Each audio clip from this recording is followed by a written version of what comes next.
안녕하세요. 전주시는 시민인문학 활성화를 위한 다양한 사업들을 지금 진행을 하고 있습니다. 대표적으로 인문학 365, 그리고 유쾌한 인문학, 시민인문 세미나, 그리고 저 시립도서관에서는 시민대학과 다양한 독서 동아리의 활동을 지원을 하고 있습니다. 오늘 이 자리는 인문학 대중화를 위한 온라인 인문 콘텐츠 첫 번째 시간입니다. 오늘 이야기 나눌 주제는 코로나 시대의 시민인문학의 필요성이라는 주제로 대화를 나누려 합니다. 저는 인문공간 파사주를 운영하고 있는 성기석입니다. 저는 2014년부터 인문공간 파사주에서 책 읽기 세미나를 진행을 하고 있고, 전주시 평생학습관 신문인문 세미나를 4년째 인문 매개자로 활동을 하고 있습니다. 다음으로 오늘 그 대화를 나눌 이선 선생님을 소개를 하겠습니다. 이선 선생님은 독일 예나 대학에서 철학 박사를 받은 후 대학에서 인문학, 철학, 페미니즘 등 다양한 강의를 해오셨고, 뿐만 아니라 대학 바깥에서도 다양한 활동을 하고 계십니다. 시민인문 세미나에 4년째 참여를 하고 계시고, 또 시립도서관의 시민대학에서도 강의를 하고 계십니다. 우리에게 주어진 주제는 왜 인문학인가? 코로나 시대에 왜 인문학이 필요한가입니다. 사실 이 왜라는 질문은 대답하기가 쉽지 않습니다. 언제나 왜라는 질문은 어떤 답변, 대답, 정답을 요하는 것이 아니기 때문입니다. 이 왜라는 질문은 항시 또 다른 왜라는 질문, 그리고 문제를 만들어내기 때문입니다. 그리고 이 왜라는 질문은 언제나 다시 회귀합니다. 그리고 그 회귀의 순간에 그 질문에 답을 하지 못하면 그 왜라는 질문은 사라져 버립니다. 그리고 똑같은 주제이지만 다른 상황에서 그 주제에 왜라는 질문을 던져야 하는 순간들이 있습니다. 그 순간들은 커다란 공적인 사건일 수도 있고 소소한 일상의 사적인 사건일 수도 있습니다. 코로나19 사태는 그 두 사건이 하나로 합쳐서 우리의 삶의 방식에 대한 근본적인 질문을 던지는 것 같습니다. 누군가의 말처럼 지금 코로나 시대는 인간 삶의 모순과 한계를 확대해 보여주는 돋보기에 해당합니다. 코로나19 사태는 우리 사회에 넓게 퍼진 사회적인 불평등이라든지 경제적인 불평등, 평등에 대한 요구, 불안과 공포, 상호 불신, 혐오 등 우리의 삶의 모순들을 적나라하게 보여주고 있습니다. 그래서 첫 번째로는 이 질문을 좀 던져야 할 것 같습니다. 이 코로나 코로나 사태가 인간 삶에 미치는 의미, 그리고 이 코로나 사태가 우리에게 무엇을 생각하도록 요구하는 걸까요? 제가 이제 인문학을 공부하고 이제 여러분하고 함께 인문학을 함께 공부하는 사람으로서 코로나19 사태라고 하는 것이 좋은 점도 있다고 말을 하시더라고요. 이제 우선은 우리가 이렇게 삶에서 되게 쓸데없는 관계들, 관계가 쓸데없다라고 말하기는 그렇지만 괜히 눈치 보느라고 어디를 나가서 누군가를 만난다든지 뭐 이러한 일들이 상당히 많았었는데 이제 그런 것들이 좀 이렇게 코로나19로 인해서 이렇게 잘 정리가 됐다고 말씀을 하시더라고요. 그래서 저는 우선은 이제 코로나19를 통해서 우리가 삶에서 사실은 별로 쓸데 없었는데 중요하게 생각했던 것들이 조금 정리가 되는 것도 있는 것 같아요. 그리고 이제 우리가 또 쉬어야 되고 건강이 중요하고 우리가 함께 살았던 가족이 중요하고 이러한 것들의 가치를 다시 한번 이렇게 알려주는 거죠. 그래서 코로나19가 이제 가지고 있는 여러 가지 문제점들, 우리의 삶을 사실은 이렇게 제대로 영위할 수 없게 만드는 그런 지점도 있지만 조금 쉬면서 무엇이 정말 중요하고 내 삶에 있어서 무엇이 정말 소중했는가를 다시 되돌아보게 하는 시간인 것 같기도 하고요. 그리고 이제 아쉬운 점. 저는 개인적으로 아쉬운 것은 뭐냐면 정말 이제 우리가 못하는 것들이죠. 코로나19 때문에 사람 만나는 거. 근데 사람을 만나면 서로 만남을 통해서 기쁘고요. 그리고 그걸 통해서 이제 새로운 생각도 받아들이게 되고 서로 대화를 하고 서로 토론을 하고 뭐 이런 속에서 서로를 알게 되고 또 친하게 되고 또 그런 부분에서 가지고 있는 어떤 감동도 얻게 되고 그런 생생함이 있잖아요. 근데 이게 이제 좀 너무 아쉬운 것 같아요. 그래서 코로나19라고 하는 지금의 어떤 상황은 무엇이 중요한지를 더 잘 알게 해주는데 그 무엇이라고 하는 건 정말 옆에 있는 함께 사는 사람들이 정말 소중한 거였구나. 그리고 이들과 함께 무언가를 나눈다는 거, 그런 관계성, 사람과 사람과의 관계, 이런 것들이 너무나 중요하구나 라고 하는 것을 우리에게 다시 한번 성찰하게끔 하는 계기가 된다라고 저는 생각합니다. 예. 그래서 이런 그 혼란스러운 시기에 오히려 이 인문학이 더 필요하다라는 어떤 그런 말씀으로 듣겠습니다. 예. 그런데 과연 그 인문학에 어떤 힘이 있길래 모든 사람들이 이 인문학을 하나의 어떤 처방처럼 하나의 어떤 대안처럼 이야기를 하고 있는지 상당히 좀 궁금하거든요. 그래서 그렇다면 과연 다시 왜라는 질문을 이 인문학에 한번 던져보고 싶습니다. 과연 인문학이 무엇인지, 그리고 인문학이 왜 필요한지, 이런 질문인데, 한편으로 지금 시대에서는 어떤 인문학이 필요한지에 대한 질문을 또 던지지 않을 수가 없습니다. 그래서 좀 지금까지 보통 인문학이라고 했을 때는 사전적으로 정의하면 사실 인문에 대한 공부입니다. 이걸 시대적으로 조금은 압축해서 좀 말씀을 드리면, 고전 그리스 로마에서 이 인문은 파이데이하고 후마니타스였습니다. 즉 인간다움 또는 시민다움의 교양에 대한 공부이자 수련이었습니다. 다만 이제 이 시민에서는 여성과 노예가 이방인은 배제가 되었죠. 그리고 르네상스의 인문은 인문주의로서의 인문입니다. 즉 그리스인들의 이 파이디아를 체득하여 인간다운 인간이 되고자 노력했던 로마적 휴머니즘의 복원이라고 볼 수 있습니다. 그리고 근대의 인문은 두 가지로 구분할 수가 있는데, 하나는 인본주의, 즉 인간 중심주의로서의 인문과 다른 하나는 인문보다는 학으로서의 인문입니다. 즉 근대의 인문학은 사실 인문적 교양을 뜻하면서 동시에 특정한 전공 분야를 가리키는 말이죠. 그 중에서는 인간 중심이라는 것들이 좀 키워드이고요. 오늘날 우리가 사용하고 있는 이런 인문 혹은 인문학이라는 말에는 이러한 지층들이 켜켜이 쌓여 있다고 봅니다. 하지만 요즘 드는 생각은 과연 이런 인문학, 물론 여기서 많은 의미들을 찾아낼 수 있지만 좀 뭐랄까요, 텅 빈 어떤 기표처럼 다가오는 경우가 많습니다.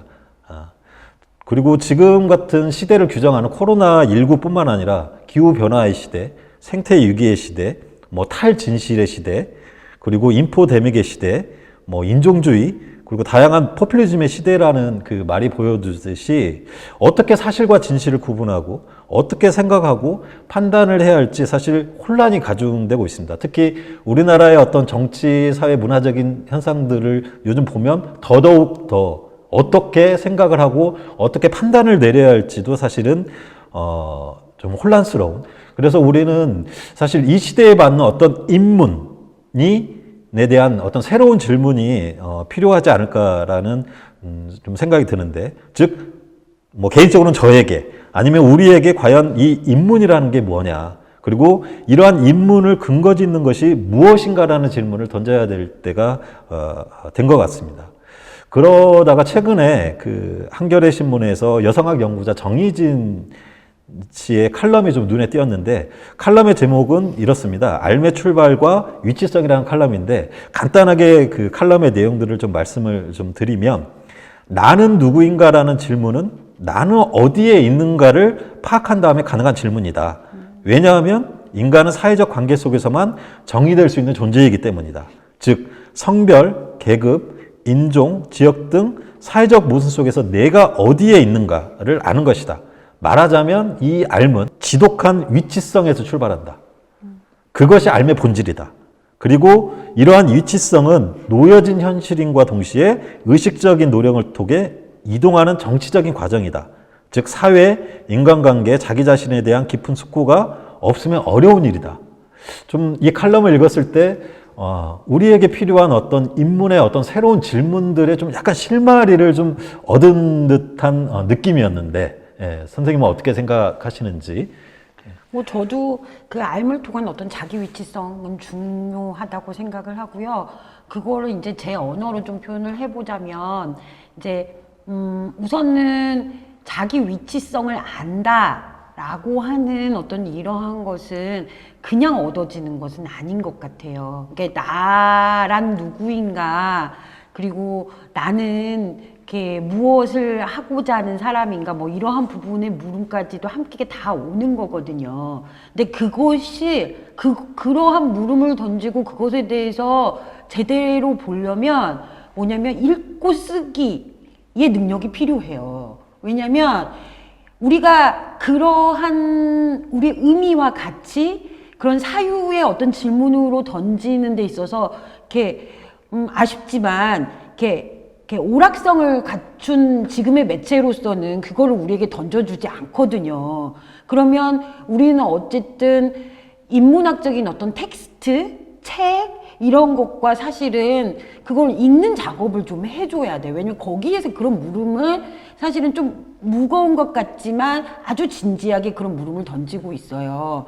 그래서 읽고 쓰기의 능력이 그 조금 노력이 필요한 지점인데, 그런 지점들을 이제 저희 세미나 같은 시민인문 세미나에서 여러분들에게 그런 능력을 이제 함양하는데 저희는 그 주안점을 두고 있거든요. 근데 그런 읽기 쓰기 어떤 능력을 통해서 자기가 누구인지, 자기가 무엇을 원하는지, 자기가 어떻게 나가고자 하는지를 바라볼 수 있게 돼요.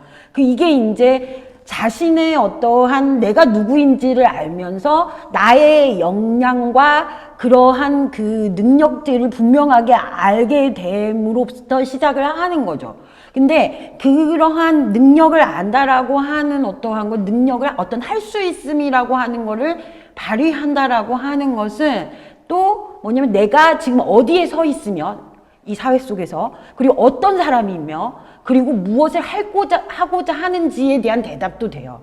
그래서 내가 누구인지를 알고 내 위치성을 알면 또 그럼 내가 아는 것, 내가 생각한 것, 내가 바라는 거를 그 역량을 통해서 현실화시키고자 한다는 거죠. 그래서 그 현실화의 작업에 또 그 힘을 주는 거, 이거를 이제 나름대로 이제 타당성을 부여받는 거죠. 내가 이걸 왜 하는 사람이어야 되는가, 왜 이걸 하고자 하는가라고 하는 것을 또 알게 하는 게 인문학이고, 그 속에서 그것들을 현실화시키는 힘을 얻게 돼요. 그러니까 뭐 아무도 인정하지 않고 뭐 이렇게 해도 나는 이런 걸 하고 싶은 사람이고 싶다, 이런 거를 하려고 해야겠다, 그리고 나는 이런 것을 하는 사람이 내가 바라는 거다 라고 하는 것들을 현실화시키는 어떤 힘을 얻게 되는 거라고 할 수 있습니다. 그래서 이런 어떤 자신의 기본적인 어떤 그 역량, 뭐 능력, 뭐 이런 것뿐만 아니라 사회 속에서 내가 어떤 사람이고 무엇을 하는 사람인지를 알게 한다는 거죠. 근데 그걸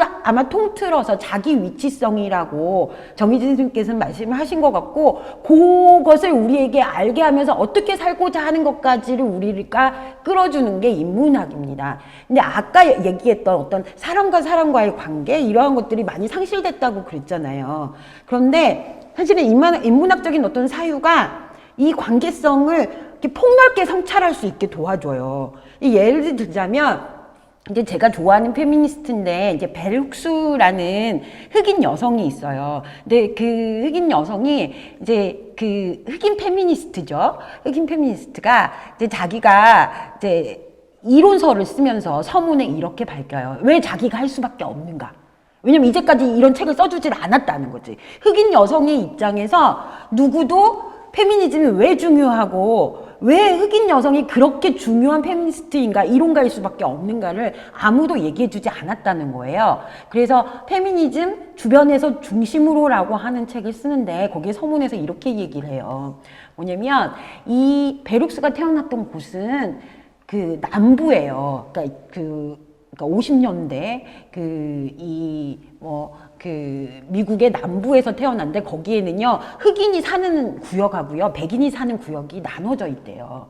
이게 그 베룩스가 살던 곳은 이제 철도 태극기를 경계로 해서 백인들은 저쪽 동네에 으리으리한 저택에 살고요. 흑인들은 저쪽에 모여서 판잣집 같은 데서 사는 거죠. 근데 흑인들은 아침에 일어나면요, 다 어디로 출근하냐면요, 철로를 넘어서 출근을 해요. 근데 이제 베룩스가 어렸을 때부터 물어봤다는 거예요. 왜 여기에서는 다 가정부로 일하고 주방에서 일하는 게 다 흑인이고 청소하는 사람들도 다 흑인인데 왜 그런 레스토랑에 들어갈 수 없고 거기서 밥 먹는 사람은 아무도 없고 상점에는 흑인이 아무도 없는지에 대해서 물어봤다고 얘기를 해요. 이제 그러면서 이거를 이제 베룩스가 그 이야기를 예를 들면서 뒤집는데 뭐냐면 흑인이 나 같은 흑인 여성이 왜 페미니즘에 대한 제대로 된 이론서를 쓸 수 있느냐? 왜냐면 나는 백인들이 어떻게 사는 것만을 아는 것뿐만 아니라 아침마다 출근하자니까 나는 흑인으로서 아침마다 출근해서 백인들이 어떻게 사는지도 알고 흑인들이 어떠한 처지에서 어떻게 살고 있는지도 안다는 거예요.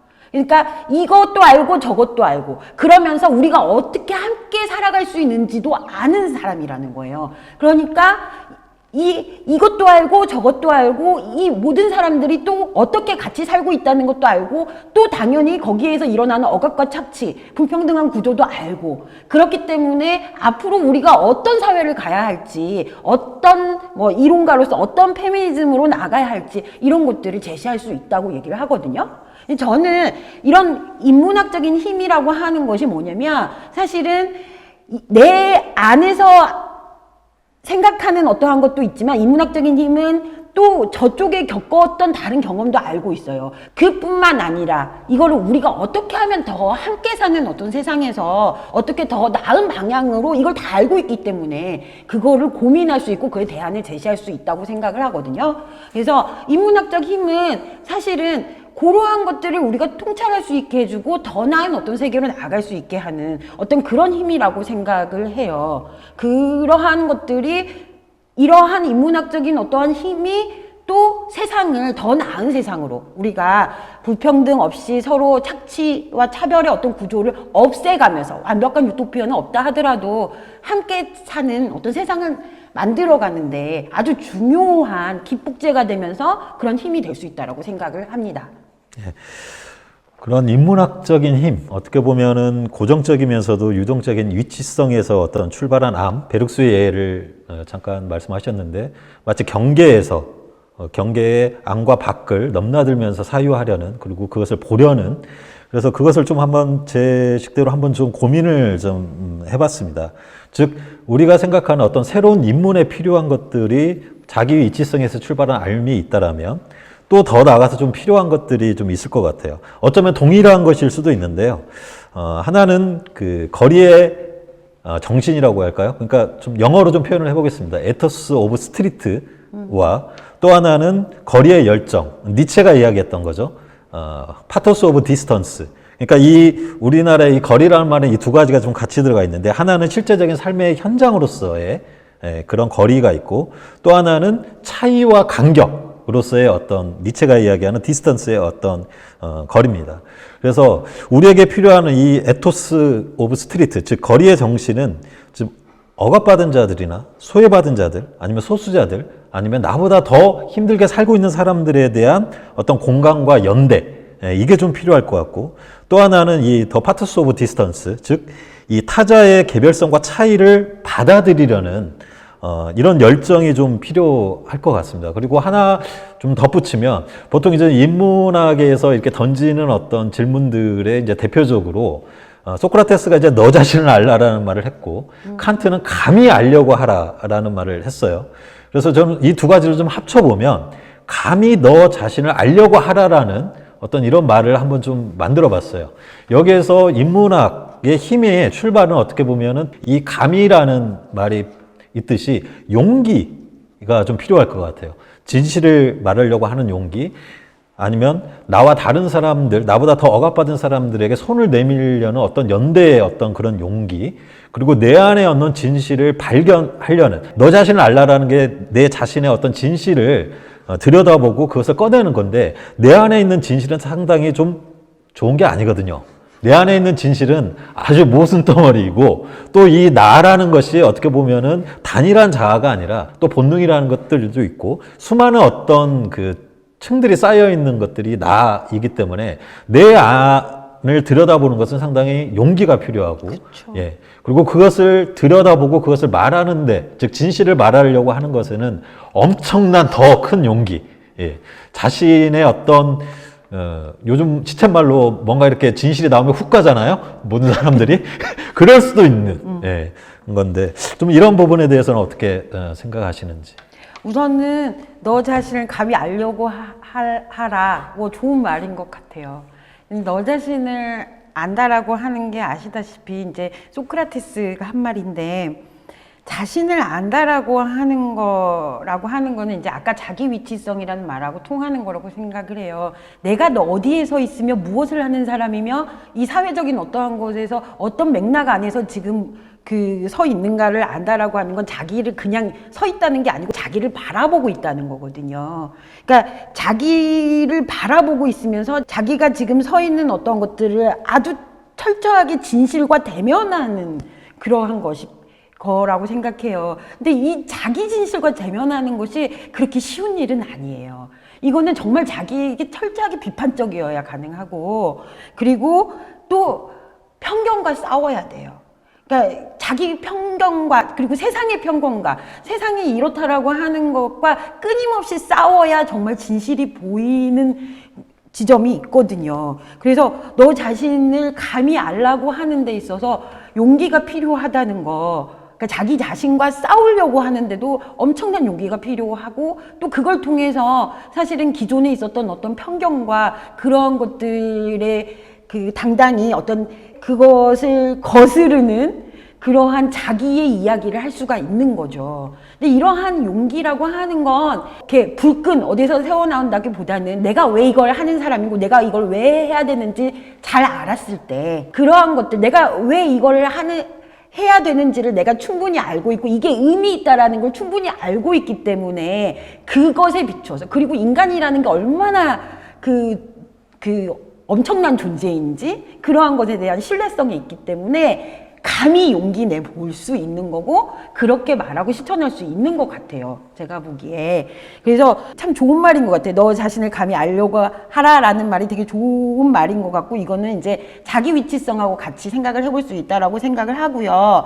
그리고 이제 아까 말씀하셨던 이제 두 가지, 이제 거리라고 하는 거를 이중적인 의미로 말씀을 하셨는데, 이제 거리의 정신이라고 하는, 아니면 거리의 에토스 라고 하는 그러한 거는 공부하려는 사람들이 다 가지고 있어야 되는 어떠한 자세인 것 같아요. 왜냐하면 스트리트, 모든 진정한 삶이라고 하는 생생한 어떠한 것들은 거리에서 나와요. 우리의 삶의 공간에서 나오는 거거든요. 근데 이론을 하다 보면 이게 우리 실제적인 삶하고 거리를 두기 마련인데, 그런 거리를 둔 것이 뭐 필요가 없다라고 표현하기는 그렇지만 사실은 되게 쓸모없는 경우가 많아요. 사람들의 생생한 어떤 삶의 그러한 방식들이나 이런 실제의 근간한 이론들이 인문학의 역사 속에서 살아남는 거거든요. 그래서 그러니까 이론을 하는 사람들은 현실의 삶, 실제적인 어떤 삶에 근간해야 되고요. 그리고 현실의 삶에서 현실에 살아가는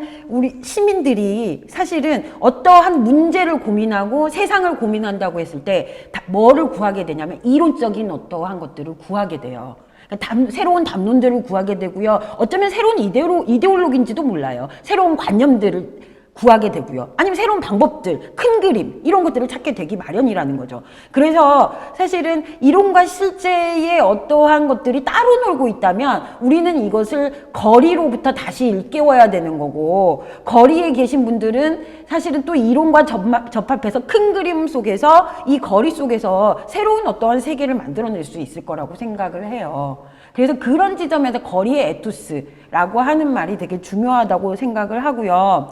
그리고 두 번째로 말씀을 하신 게 이제 거리의 파토스라는, 거리의 열정, 이런 말씀을 하셨는데, 이러한 거리라고 하는 건 이제 차이로 이해를 한다면, 이제 차이를 인정하는 거는 왜 인정하게 되냐면요, 너와 내가 다르다라고 하는 거는 그냥 무관심에서 나오는 게 아니라 존중하기 때문에 가능한 거거든요. 너는 너대로의 고유성이 있어. 그리고 그래, 너가 나와 생각이 다르네 라고 하는 건 다른 사람을 존중하기 때문에 사실은 차이를 알 수 있게 되는 거거든요. 근데 여기서는 한 걸음 더 나가요. 왜냐면 차이에 아는 것뿐만이 아니라 이게 차이의 그 파토스라고 하는 건요, 차이를 몸으로 체득한다는 거예요. 그러니까 몸으로써 다름을 인정할 뿐만 아니라 그것들을 그대로 받아들인다는 거죠. 그래서 우리가 차이를 말로 존중하는 것뿐만 아니라 정말 우리의 삶에서 그 차이 자체를 귀하게 여기고 그것들을 다름을 추구하고 그 다름 안에서의 이런 것들을 너무 존중하면서 귀하게 여기는 어떤 이런 방식들이 필요하다고 생각해요. 그리고 또 코로나와 연결시켜서 얘기하자면 사람들이 좀 예의 없이 굴었던 어떤 방식들을 이제는 조금 벗어버려야 될 것 같아요. 그러니까 그 거리에 대한 어떤 파토스가 있다는 건요, 뭐냐면 서로를 잘 알기 때문에 예의를 잘 지키는 거거든요. 존중하기 때문에 예의를 지키는 거기도 하고, 그리고 그 다름 안에서 그러한 것들을 귀하게 여기기 때문에 예의를 지키는 거거든요. 그래서 저는 그러한 차이의 어떤 열정을 통해서 서로의 다름들이 다양화되고, 그리고 그러한 것들을 펼칠 수 있는 어떠한 방식들, 그러한 것들이 인문학적인 어떠한 것들을 통해서 가능하다고 생각을 합니다. 네. 좀 마무리 질문으로 좀 네. 넘어갈게요. 네. 사실은 어떻게 보면은 보통 이제 그런 인문학적인 힘이 삶을 좀 변화시키는 방향으로 나가는, 그러니까 어떻게 보면 암과 삶이 떨어져 있는 것들이 아니라 계속 좁히려는, 근데 이제 다시 생각해 보면 이 삶은 또 삶에 기반을 해야 되고, 이 삶과 암과 다시 또 삶으로 넘어가는 이 과정들이 좀 필요할 것 같습니다. 왜 제가 이제 인문이라는 주제로 계속 질문을 던지면서 자기 위치성, 그 다음에 거리의 정신, 거리의 열정, 뭐 이렇게까지 좀 왔는데, 그렇게 질문을 던졌던 이유는 제 스스로도 뭔가 이렇게 인문적인 활동을 한다고 생각을 했는데, 과연 내가 왜 이 활동을 하고 있지? 과연 이 활동이 나에게 어떤 변화를 주지? 이런 의문들이 계속 있었거든요. 그래서 작년에 전주시 사회혁신센터에서 리빙넷 프로젝트라는 것을 좀 하면서 이 인문적인 활동을 하는 사람들의 인터뷰를 좀 모아서 독서 정조에 관한 9개 인터뷰라는 짧은 기록이라는 책자를 냈었는데, 거기에는 이제 인문학을 기획하는 사람, 뭐 인문학 강의하는 사람, 그리고 시민들 있었어요. 근데 오랫동안 이 신문 인문 세미나나 인문학 강좌에 참여했던 시민분들이 그런 이야기를 하시더라고요. 자기가 이러한 인문학 프로그램에 참여하면서 뭔가 좀 자유로워지는 느낌, 그쵸. 그리고 일상의 어떤 힘을 좀 받는 느낌, 그리고 타인을 뭔가 이해하려는 어떤 그런 것들이 좀 생겼다. 그 말을 듣고 어떻게 보면 좀 놀랐어요. 나는 뭔가 내가 왜 이걸 하고 있지? 막 이런 고민을 하고 있는데, 그분들이 이제 그렇게 이야기를 하니까, 좀 이런 것들이 있구나. 그런 생각을 좀 했어요. 근데 어떻게 보면은, 이선 선생님도 어떻게 보면은 인문학을 어떤 강의하는 입장이잖아요. 네. 네. 어떤 그런 의문들은 한번 던져보시지는 않았는지, 그런 생각도 마무리 질문 겸 한번, 어떻게 보면 첫 질문처럼 돼버렸는데, 한번 좀 말씀을 해주시면 감사하겠습니다. 저는 그냥 이제 제가 뭐 공부하는 것도 인문학으로 출발을 했지만, 사실은 인문학적인 어떠한 것이 정말 사람을 변화시키는구나라고 하는 것에 대해서 한 번도 의심해 본 적이 없는 것 같아요. 왜냐면 사람을 변화시킨다라고 하는 것의 경험은 이제 저한테서 왔겠죠? 근데 그러한 사람의 어떤 변화라고 하는 것이 그냥 이루어지는 게 아니라 이제 자기의 생각과 어떠한 것들이 변화돼야 되는 거잖아요. 근데 그 생각을 깨주고, 그러면서 그게 왜 문제인지 나한테 그거를 설명을 해준 것이 저한테는 인문학이었단 말이죠. 그러면은 내가 그래, 이렇게 이제까지 잘못 생각하고 있었구나. 그러면 이러한 것들은 어떻게 해야 되는 거지? 왜 내가 이런 생각을 이렇게 생각을 했지라고 저한테 설득시켜주는 것들이 인문학이었어요. 그래서 저는 그것을 통해서 이제 훨씬 더 자유로워지는 거죠. 이게 왜냐면 기존에 제가 가지고 있었던 물음이라고 하는 것이 사실은 어떤 사회적으로 이렇게 해야만 한다라든지 어떤 이러한 것들과 연관시켜서 줬는데, 그것이 깨지면서 오히려 이제 기존에 있었던 어떤 편견으로부터 자유로워지는 어떤 느낌을 받았거든요.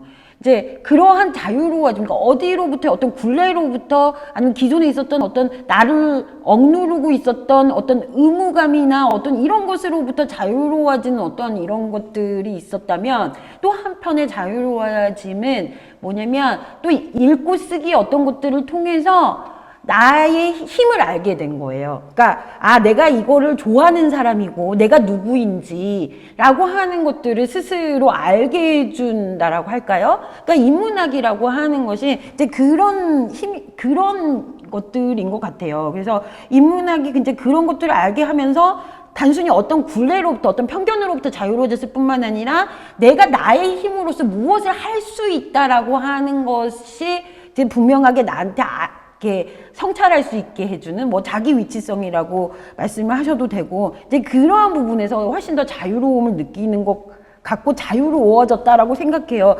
그래서 그러한 것들을 통해서 사실은 또 이제 조금 더 이제 세상을 위해서 나는 무엇을 하는 사람이지, 나는 무엇을 해야 될까, 이런 것들도 같이 고민을 하게 되면서, 그리고 옆에 있는 사람들이 또 인간으로서 얼마나 소중한 사람들인지도 알게 되면서, 뭐랄까, 이렇게 삶이 더 생동감이 있어졌다?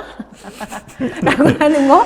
그러니까 인문학이라고 하는 게 이제 그런 것들을 가져다 주면서, 이제 그 삶이라고 하는 것의 의미, 인간의 의미, 우리가 다 제쳐놨던 것들, 이렇게 얘기하지 않는 것들, 이런 것들을 다시 회복하게 해주는 것 같아요. 이제 그 속에서 이제 저한테는 이제 그런 경험이 있었기 때문에 인문학적인 어떤 힘이 어떤 사람을 변화시키고 세상을 변화시킨다, 그럴 수 있을 것이다, 라고 이제 믿는 거죠.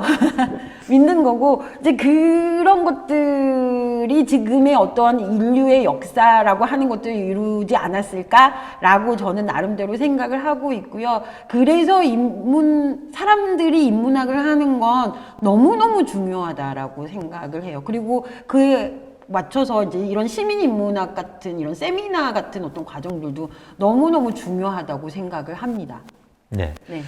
예, 마무리를 좀 해야 되겠네요. 사실 그 인문학이 어떻게 보면 끊임없이 질문을 던지는 힘인 것 같아요. 그리고 이것은 기승전결로 가는 게 아니라 계속 회귀하는 그런 질문에 대해서 스스로 숙고하는 그런 것이 인문학일 것 같습니다. 그래서 이 영상을 시청하시는 분들이 오늘부터라도 감히 너 자신을 한번 알려고 하려는 시도를 한번 해보면 좋을 것 같습니다. 네, 이상 마치겠습니다. 감사합니다. 인문 세미나로 오세요. 감사합니다. 감사합니다.